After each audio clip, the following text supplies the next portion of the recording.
Iti Damdamag Cordillera kailian doa a pagadalan iti Benguet ti manamnama a maipasdek kalpasan nga adan ti pondo para iti daytoy.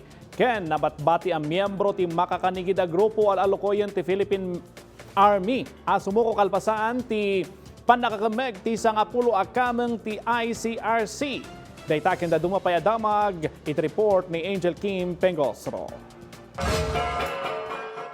Impakamo ni Congressman Eric Kiap anapondoanen dagiti proyekto babaan ti General Appropriations Act ti National Government amang ipalubos a maituloy ti construction ti baro a 4-story school building iti Tuba Central National High School ken 3-story classroom met iti Tokmo Integrated School.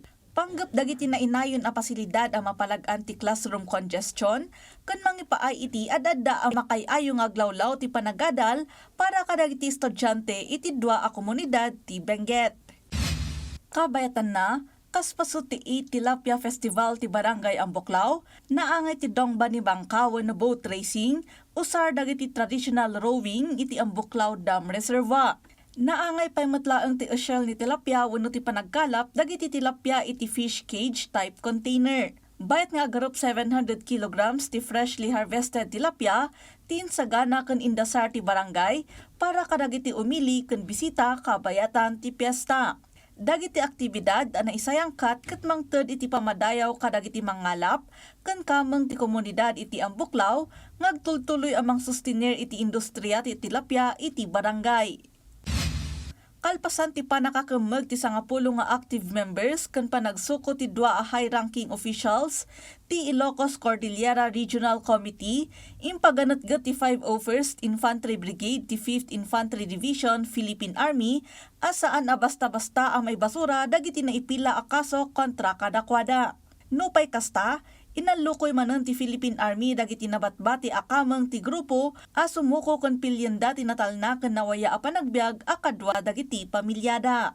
Kadagiti kakabsat mi nga naibatay pa iti bantay ken kapakiran ti abra kalingga ken apayaw.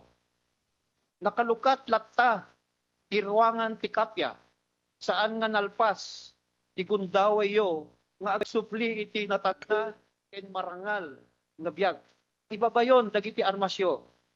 Ken agsupli kayon iti dalan ti lintek.